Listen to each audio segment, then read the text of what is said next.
Hello, good morning. Hello? Hello? Oh, okay. Hello, good morning.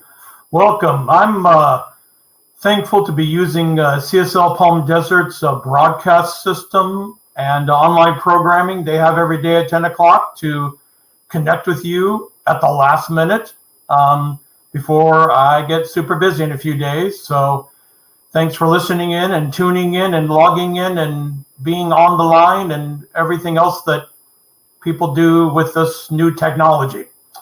So wanted to share with you in person and connect with you. And if you have any questions or comments, part of our topics today is just going to be about how I can serve you and how I can help you. And part of the comments today are about Santa versus God and all sorts of other things that can go on. No roasting. I'm really busy this week, and I just can't handle that kind of dialogue. But otherwise, we'll have a fun time. So I remember growing up when I first learned there was a real Santa Claus. And, as the main guy at the North Pole, we handle all the little ones. And the adults kind of need to take care of themselves. Now, that may be why they brought God more into the picture. We'll talk about that in a bit. But I remember first when more the adults had to take care of my responsibilities of all the elves. Remember when you learned someone else that was an adult started taking care of some activities that you thought was just Santa, and then you realized Santa had this big team of people working behind him? Some of those were difficult reveals, and some of them were fun reveals. So what are you feeling right now in this season? So we have a being that's like me that some say is real, some say is not. I'm right here. I don't know how you can say I'm not real, but you can still feel the humor and the connection with this person you have in front of you right here. And the joy may bring you, the concern it may bring you, the more joy it may bring you, and just the corniness that you may feel and be observing, that lightness of being. So if I'm imaginary, how can some pretend person be bringing that within you? How can a pretend person bring that essence within you? Think of your favorite Christmas movie. And you just get filled up, whether it's that animated one with Tom Hanks or the Santa Claus or either of the versions of Miracle on 34th Street, where part of a physical real Santa was revealed and part of a unknown hidden Santa was revealed, but you still felt that joy and energy come alive within you.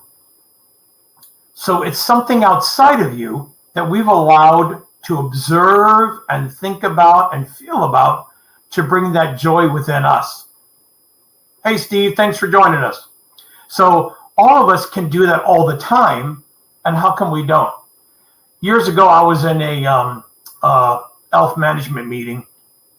It was the beginning of December, and we were clearing some things up. And we also had some guests from outside, some scientists that were at the North Pole, and they were sitting in on this management meeting I had with my elves. And one of the scientists said, "So Santa, how come you're so happy?" I said, well, I'm happy because I'm Santa. And I'm also happy because this time of year, it often appears majority of the people are almost as happy as I am all year long, because they get into the season of light, whether they're practicing Hanukkah and Judaism or not. They get into the practice of calling it the season of love, the season of giving. Many more programmings, either on the internet or particularly on TV, are light and happier endings, and families and friends and groups coming together to show love and be their love. And it's strange how that only happens so definitively and so intensely one time a year. So whether it's based on the winter solstice, adding the birth of Jesus to December 25th instead of some other date, or anything else that goes online, as well as Hallmark and either in their cards or on their TV programming, convincing us, this time is different than last month or last quarter. And how can we take whatever it's experiencing here and continue to bring it forward? I do it probably better and bigger than anyone I know by giving. So you've taught, particularly in this community center, this spiritual community that I know you participate in, because they're big teachers of giving to others, as well as just being a giver, period, because of that energy that stills up within inside of you, right? We can't be restrictive feeling, and we can't have a life and energy that feels like this when we're giving anything of ourselves, whether it's how many highs can we say to people over our masks throughout the day? Hey, how you doing? Hey, how you doing? Irregardless of whether we get responses or not.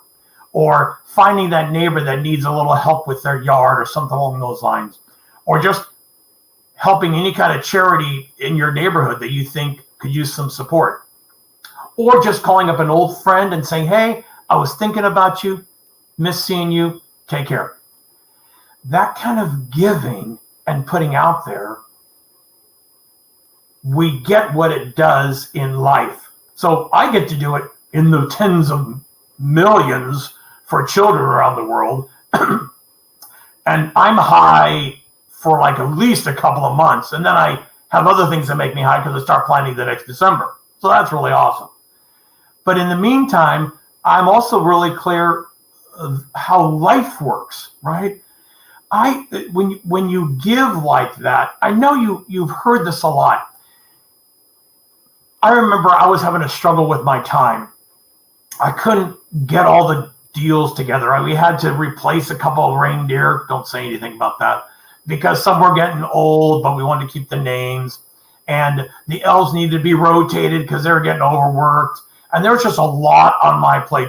The missus constantly needed comments about her cookies. Just a lot was on my plate. And I remember when I chose to say, where could I still give somewhere else? It felt like I didn't have any time. But could I just go do something, even if it took a half an hour a week or a month, to go do one thing where I just gave myself in name or anonymously and just put that out there, the expanded feeling that gave me. So let's do reference two things on that. How life works is that when I give, it helps me be out of just me. So it's not just Santa doing something. When I give, I know I'm putting myself out there and someone is receiving that, whatever I happen to give them. So instantly, you can see my hands are trying to describe the physical process of giving, because you can't give like this and you can't give like this. You have to give like this, right? If you have something in your hand or you have a package, there's no way you can give it to somebody when you're doing this. No way you can give it to somebody when you're doing this. You have to give it like this. Physically, look at how receptive I am. If someone was going to toss me a ball or a wad of $100 bills, I'd be wanting to catch it like this, right? So now I've just reminded the life and the law that's in this wonderful life that I want to be receptive to more than what I currently have, whether it's my money or my apparent limitation of love or my apparent limitation of anything else in my life. When I'm giving like this, my hands, my physical body instantly, automatically is already in the receptive space. What? You can't help it. So now physically, I'm already in the receptive space. Plus, we know how light and full we feel by giving and how that comes back to us. Because there's a law in life, and I know in this philosophy of Center for Spiritual Living, Palm Desert, and Centers for Spiritual Living, call it the law of attraction, call it the law of cause and effect. I personally just call it the law. There's a law period. Like, I don't need to think much about gravity. There's just a law of gravity, and I want it in the forefront, and it's always in the back of my mind all the time whenever I'm doing anything, right? So how can this law that always takes what's inside of me, and I can be hyper conscious about it, knowing that it's always going to create more of what's inside of me. And in this time, I want you to implement how you can give from you out into the world. And you know, the simplest thing is contacting somebody who you haven't talked to for weeks or months, and text them or do that email thing or call them and just reach out and connect. Period. That's all you need to do. Just that one time. I promise, in just doing that one little act, you will feel the breath of this season that some people call amazing, and the season of love and season of light. You will feel a little more of it in a little deeper breath. What else do we need to do in life? Because we have enough going on. You know, I'm kind of, except for, you know, one night, I'm kind of stuck where I am. It's cold outside. It's warm inside. I have more than enough cookies and milk to make. I wish Mrs. Claude would think of something else to bake. She doesn't know how to do casseroles. She doesn't know how to fry chicken. All she knows is how to cook cookies and bake cookies. Now, they're awesome. It's just, you know, I could use a little more nutrition in other ways, but that's another story. So, but other people in many places around the world can't go shopping, can't go out, but there's always some way, some form. You can knock at your neighbor's door with a stick saying, "Hey there, I'm just calling to say hi. I'm staying 6 feet away. How you doing?" And there's billions of phones out in the world, so you can do some kind of on the line thing and connect to somebody some way, somehow. Have you reached out to me? I know I've got a lot of resources online for children and for other people. They're reaching out to talk to Santa.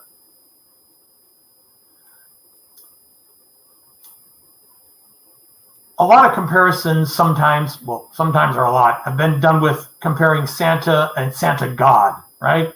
So you can see I'm physically here, but a lot of people would say they're mythological beings. Can't see them.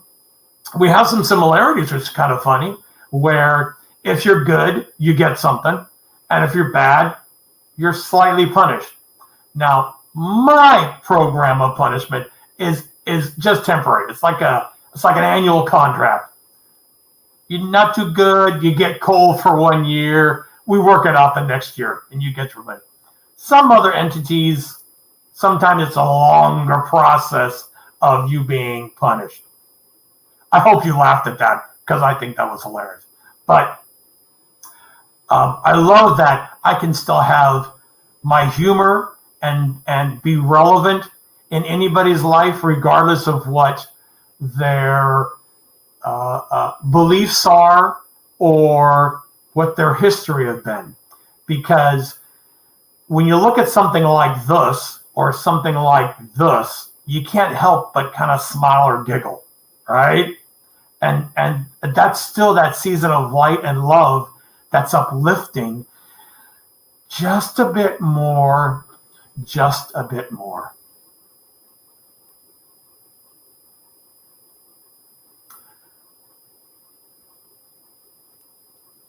I get, because of the restrictiveness of the illness going around, the pandemic going around the world now and being experienced, and in many places in the world, that it's more intense and aggressive than other places.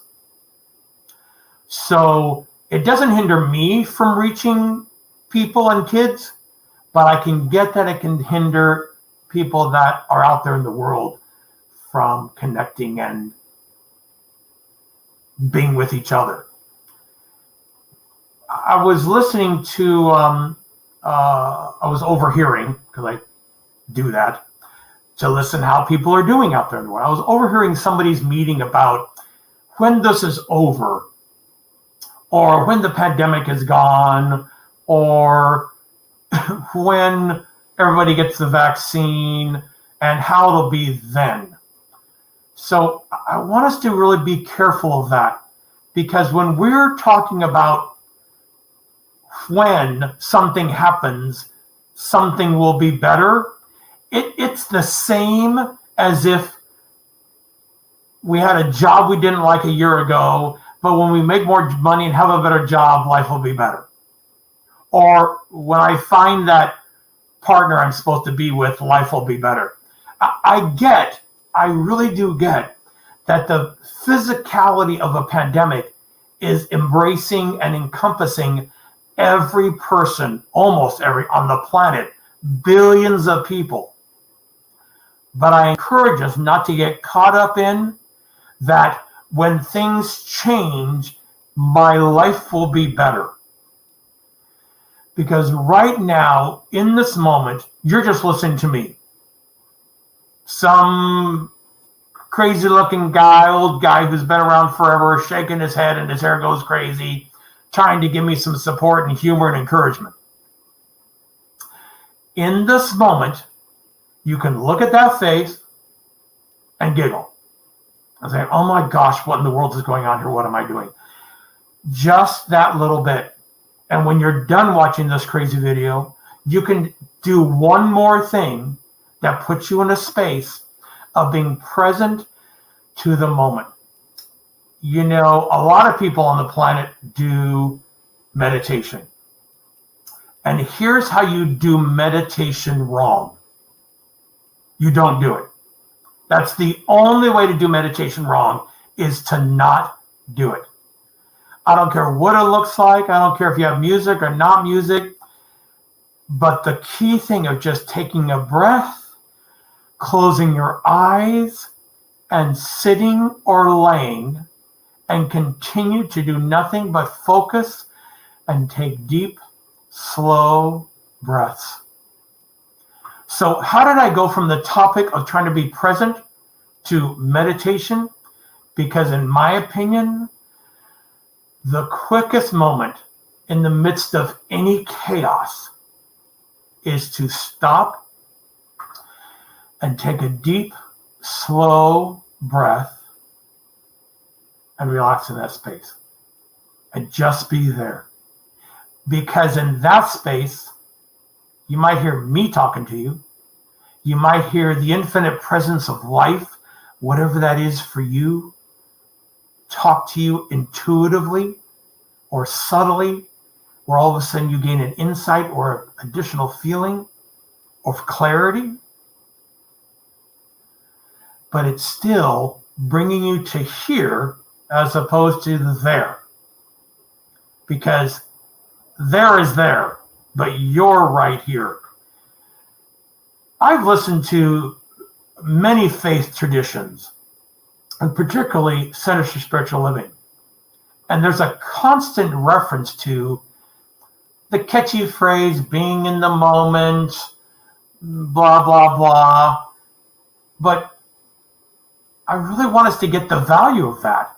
And the way the way you add more value to that is by doing it more often and feeling it more often.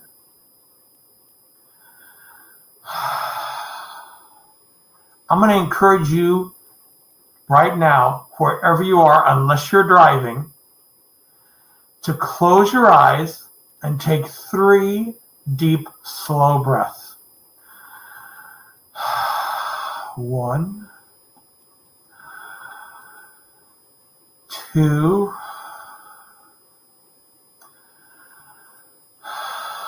3. free. You know, one of my biggest fans is Reverend Bradley. He's a staff minister, Center for Spiritual Living, and he's a caregiver for his parents. And his mom has Parkinson's. It's now kind of morphed into some other things. And they thought she had COPD. She really doesn't, but she still has neurological issues that often can hinder her breathing and show up as a physicality of anxiety, not just a mental anxiety. And I love how he's constantly trying to be with her, to have her do that. Now, she's of some other faith tradition, her faith tradition doesn't involve a lot of meditation. It's obviously doing a lot of talking with her higher power and requesting things from a higher power. But I love how he's always encouraging her to just be in the moment and breathe right here. And there is so much tomorrow and next week to think about and worry about and deal with, that the best way to do that is to from a place of right here in your breath. Now, during that time, just a couple of minutes ago, that I had to take 3 deep, slow breaths, I know at least a little bit. See how I do this? It's just a little bit.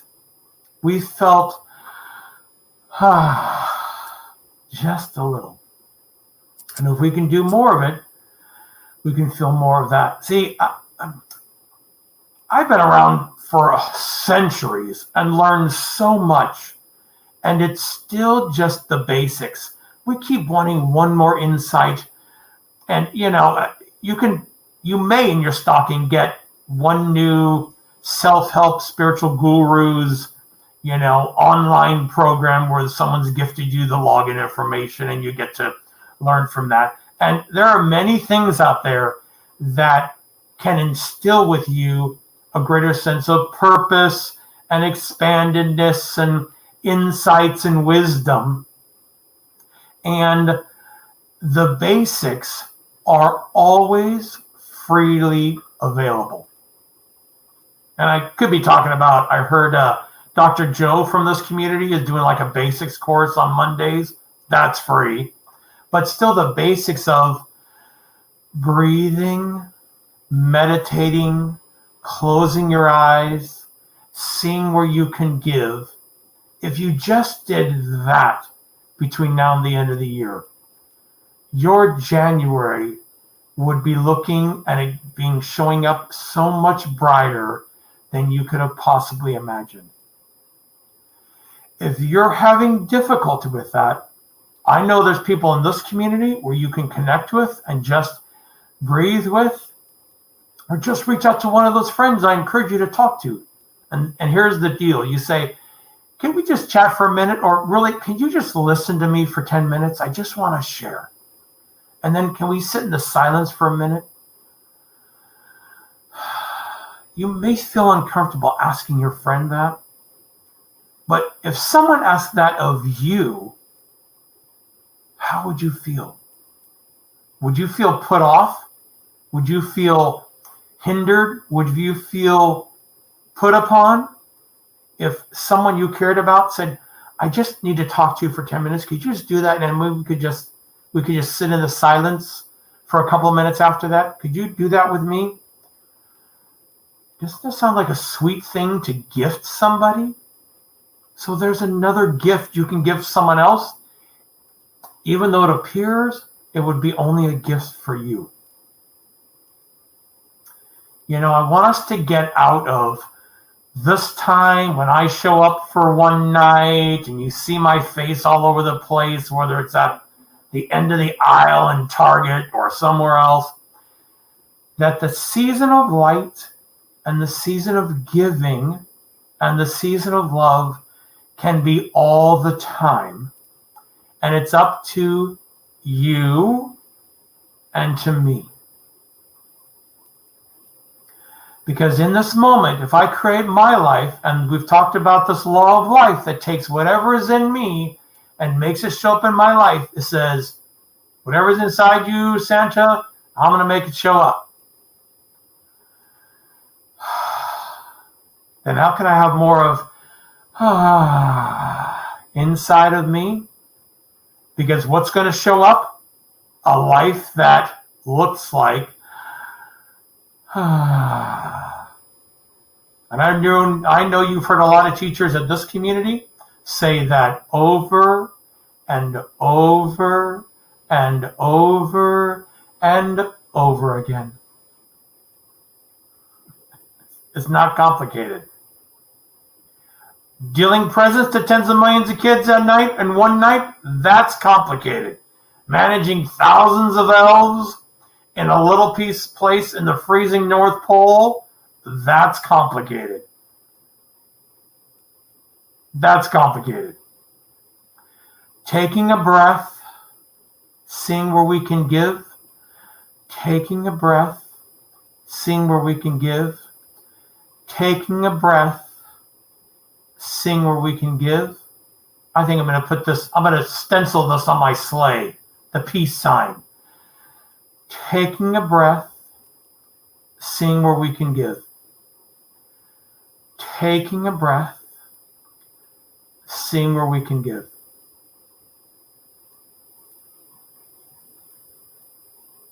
What else can I do for you? I've got a lot of work to do, and I'm appreciative of this time that Center for Spiritual Living Palm Desert gave me, a chunk of time here to just love and connect with all of you and be with you and share with you. And some of you reached out.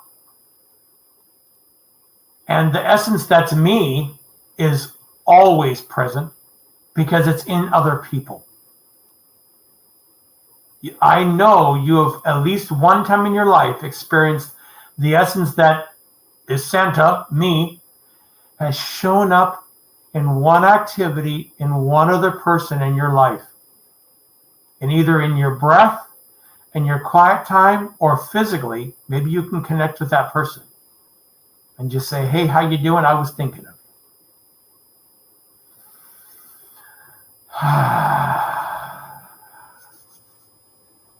I want you to love every time of the year and every day just like you love right here in this moment. The way I love every time of the year is also the same way I love, Christmas Eve. Going 1,000,000 miles an hour with the speed of light, squeezing my fat butt down those chimneys, giving those gifts, connect to those people, eating tens of thousands of calories and cookies, and working it off in the next 30 houses. I love that, but I also try and bring that same joy to every aspect of my life. Before I begin an elf management meeting, we take a breath. We have some cookies and milk, but we also just take a breath and breathe together. Do you know elves? They breathe high-pitched. It's like, I can't even breathe like them. But it's all high-pitched, that squeakiness. You get used to it after a few centuries. Otherwise, at the beginning, it just drove me crazy. But it's just the breath, cookies and milk, and some breath. For those of you who've listened to this, I appreciate that time. And that's the bell, Mrs. Claus saying, hey, you got to get back to work. So thank you for joining us. Thanks for being here. I love you. I appreciate you. And I'm always right here. And I'm always right here. And even more so right here again. Blessings. Take care. Happy holiday. Happy solstice. Blessings. If you'd like to contribute to me showing up next year or any particular things with this community, you can click on the link on your screen and donate to this wonderful center of life and love and giving. Thank you for being here. I love the one phrase called Namaste, where the presence of maybe Santa and the presence of the Christ in you and recognizes the Christ in me and vice versa.